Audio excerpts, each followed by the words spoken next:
Raiseway. And if you're new, thanks for stopping by. On today's episode of Raiseway, project I have today is I'm going to be working on my condenser pump that brings the condensed water down from my AC coils from my furnace into a reservoir and pumps it down the drain. So apparently the pump's not working. It's getting water all over the floor. So let's take a look at it, and we can do it yourself on Raiseway. Okay, viewers. Now what you see right here is, obviously my furnace, my hot water tank, and this is the exhaust for my furnace. And along that, here's my condensation pump that takes condensation from the air conditioning coils and so forth, brings it down, and fills up the reservoir here. And once it hits a certain level, obviously the pump in here will pump it up, and it'll go through and go over to the drain and drain into the sink. Okay, so now you see all this water here. So the pump is not operating correctly. So what I'm going to try to do is decipher what the issue is. Is it the float? Similar like a toilet tank, where when you put the plunger down, that plunger lifts up and then it fills up, and once it gets to a certain level, that little plunger, levels out. Okay, so kind of works similar to that. Like once it gets so high, then it'll activate the pump, which is in here. Okay, so the pump right here would activate, shooting it out. This is where it's coming from. It's coming in from the air conditioner, and this is a one-way valve right here, where it comes down into here.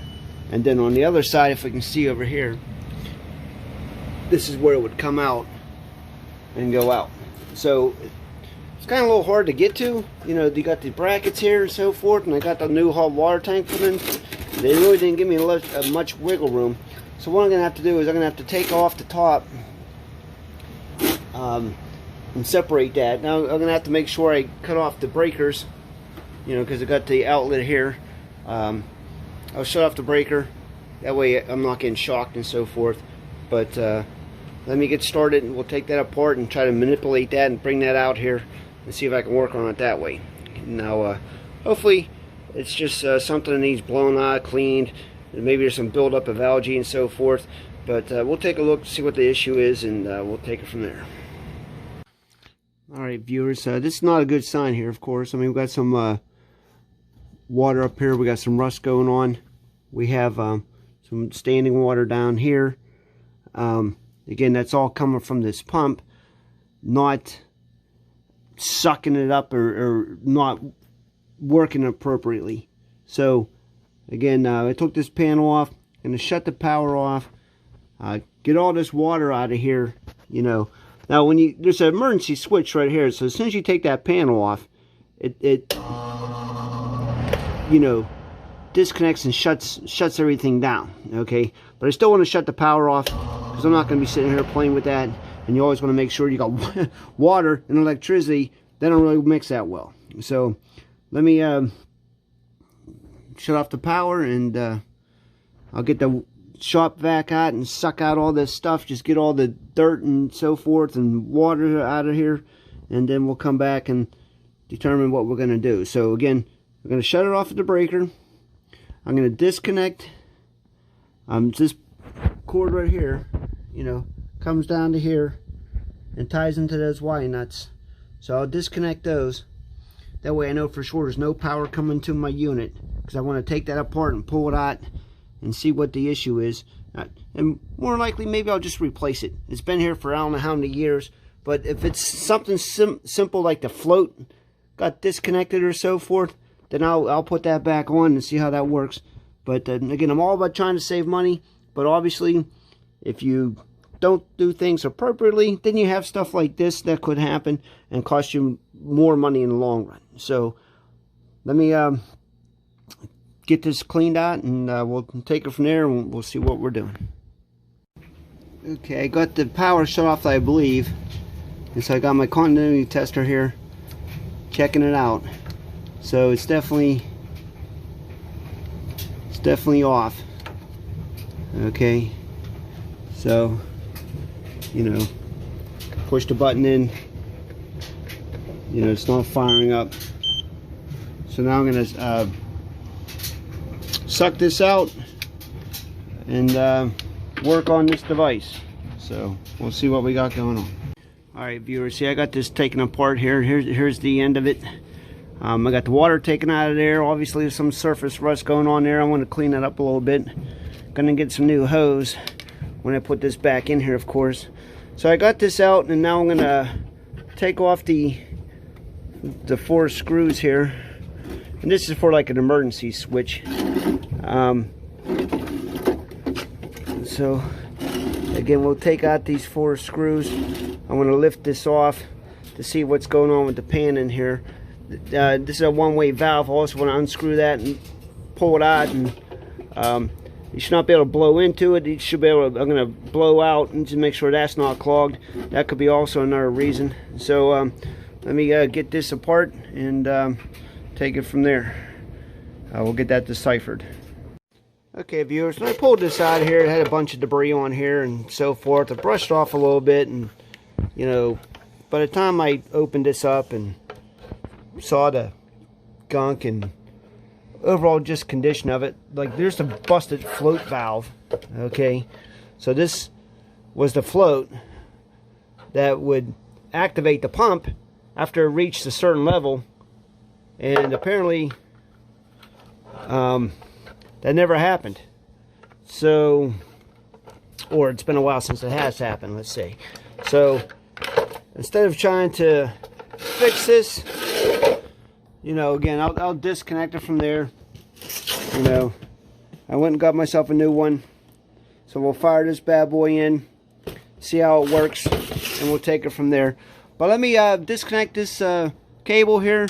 Like I said, we already got the power off.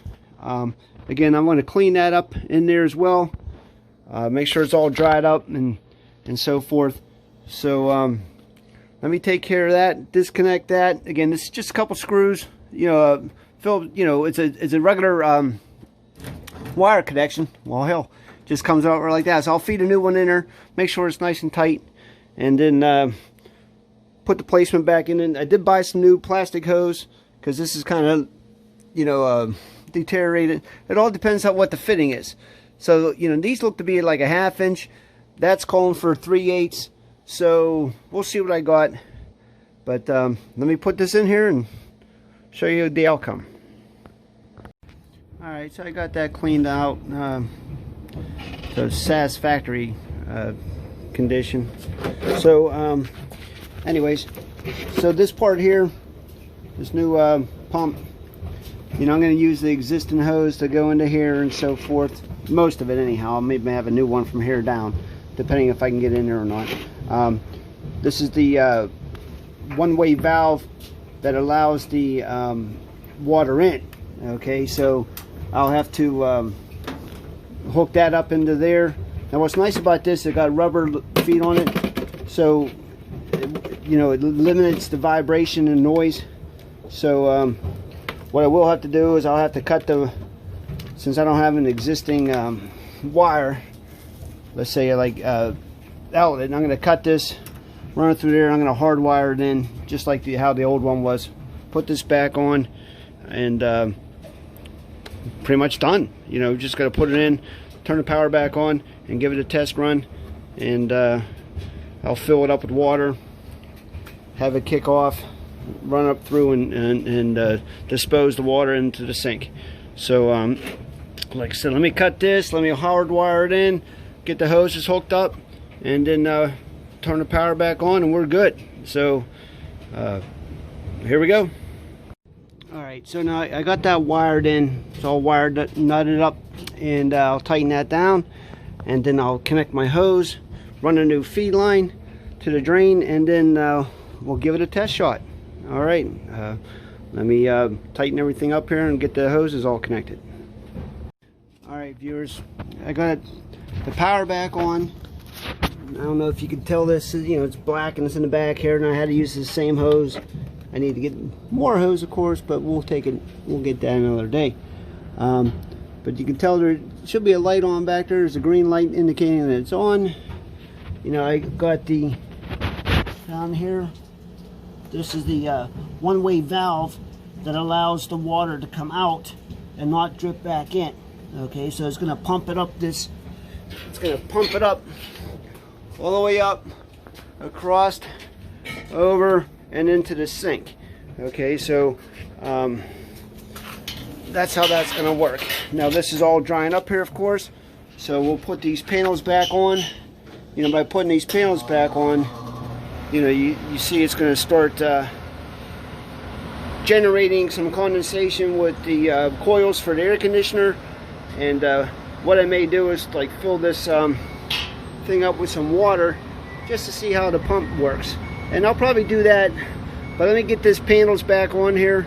I'll get some boiled water or something. I'll fill that up and we'll see how quick it pumps out. Alright viewers, we'll try to give this a shot here. We'll put the funnel right here.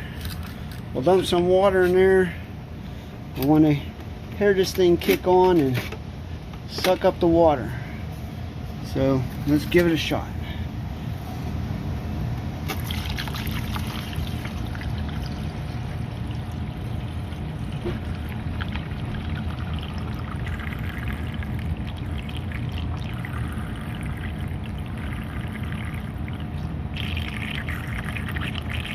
I think any moment now.